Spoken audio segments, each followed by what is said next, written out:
All right, welcome back in. All right, so Johnny, team of the week. Team of the week. Absolutely, and we have Shades Valley as the team of the week. That's right. That's right. We've got Johnny Steele and Julian Maddox up here on the set with us to talk about Friday night's big win. Couple of linemen. I like it because I was a lineman. I wasn't a good one, but I was a lineman for Clay Chalkville a long time ago. So guys, just talk about Friday night. Go ahead. There you go. All right. I think it was a good win for us. You know, like these past few games, we've been playing really bad, like offensively. So it's nice to come around, come back, and fight. I think our defense is kind of perfect. We've been playing really good defense all season.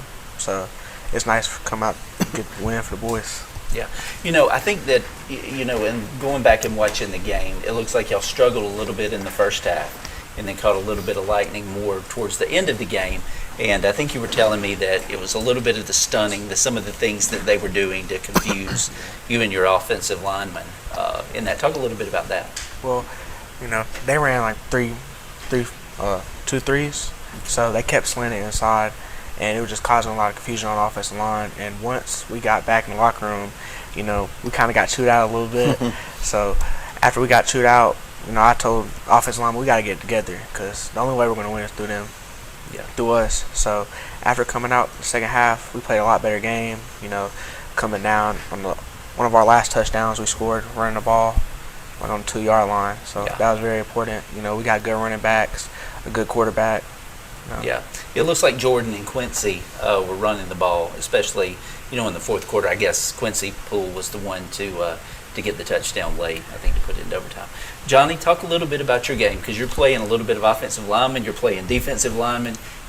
You're kind of a throwback to old school football. Old school, like it. I feel like we started off a little slow, defensively and offensively. Well, we came out, hot on defense a little bit.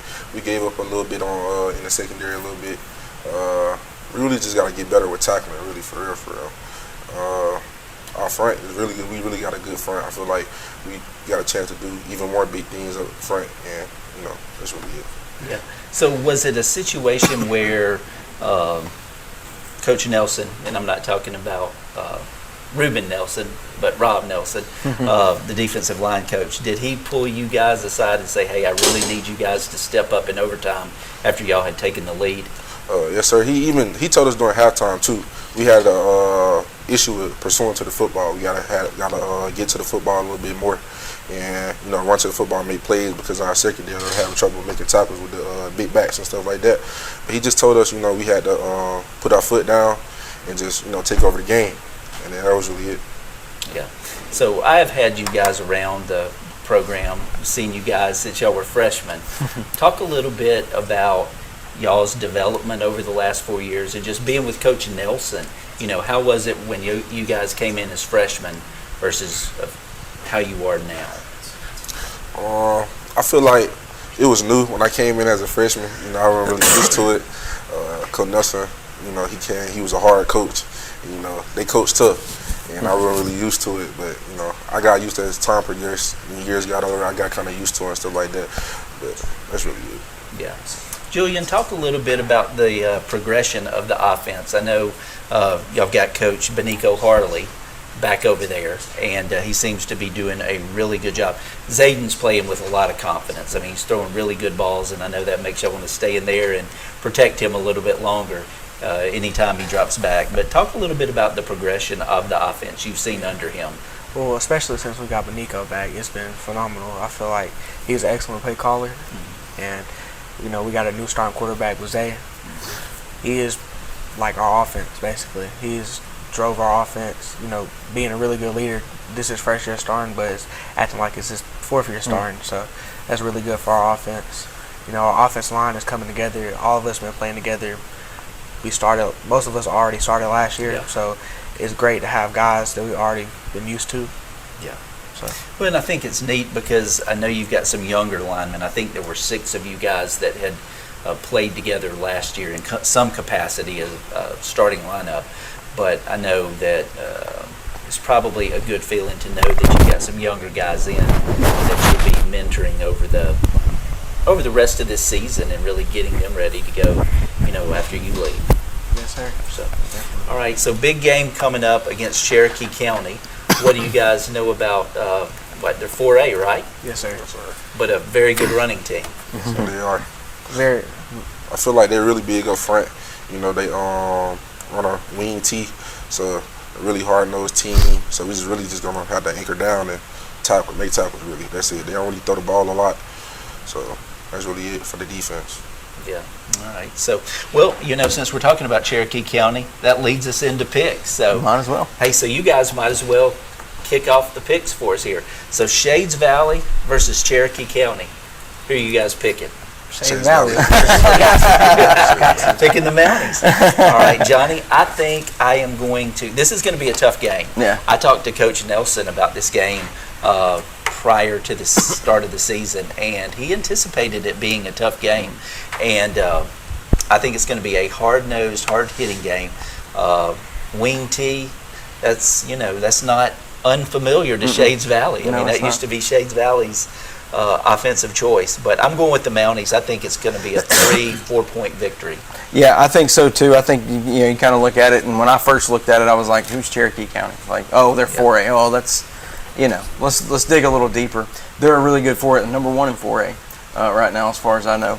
But I think Shades Valley kind of seems like these guys are on the upswing. We heard it earlier. We haven't been playing well. We got better. It sounds like we got better in this game against Pinson. Yeah. And some light switches came on. Yeah. I think we'll see Shades Valley kind of continue that and get that big win against Cherokee County this weekend. All right, I agree. All right, guys, Center Point, that's a team that y'all are used to playing the last couple of years. Coach Bates and his team that he's got over there. They're going down to Montgomery to play JAG, which used to be known as Jeff Davis. Who you got? I have Center Point winning. Yeah, Center Point. I don't really know who the other team is. All right, that's okay. I'll tell you a little bit about the other team. The other team is JAG. They're out of Montgomery. They're 0-5, 0-4, and they've scored a total of 12 points this year. They're experiencing some growing pains. Roy Upchurch, I don't know if y'all have ever heard that name. He's their coach. He used to play running back at Alabama. Yep. But right now they're struggling a lot. I think Center Point wins big in this one. I agree. I think Deion Moore plays. Deion Moore definitely plays, and he's going to have his name in the hat for Player of the Week for 3 out of 4 For weeks. the foreseeable future. That's it. All right, so Leeds, you guys played Leeds a little earlier in the year. They are going down to play Briarwood. Briarwood, surprisingly, Johnny, has not won a game, and that is very shocking considering they stepped down from 6A. And, so they are winless. And so Leeds goes in there. You picking Leeds? Yes, sir. I think their rushing offense is really good. And Okay. Yeah. Yeah, I'm going with Leeds too. They're pretty big up front. They know how to come off the ball. Another hard-nosed team, so I think Leeds. All right, yeah, I'm going with the guys here. Oh yeah, same. going with the same. Greenway. I'm picking Leeds big. All right. Who we got up next? Springville? No, Springville's off this week. Moody and Auburn. And Charlie, we let him get out of here before we did our picks on this. But guys, who are you taking, Moody or Auburn? Auburn. Yeah. I think it's tough to pick against the Tribune Land team. Yeah. But I mean, you're looking at the number 1 ranked team in 7A, one of the top ranked teams actually in the country. So this is going to be an Auburn win. Yeah, I mean, Charlie said they're not going to see another team this good. They haven't seen another team this good. They've lost a couple games. I think I got to go with an Auburn win here. I think, call me crazy. Yeah. I think it's going to be a little closer than a lot of people think it's going to be. Part of that, I think, is going to be Moody. Part of that may be the weather. Yeah. But I think we're going to see a low 20s, 24-17, something low scoring with that, a touchdown to maybe 2 touchdowns, maybe. Yeah. So, It's a big game. It's a huge game. All right, guys. Hewitt, they travel over to Pinson, a team that y'all just played. Hewitt versus Pinson. I got Hewitt winning. Hewitt.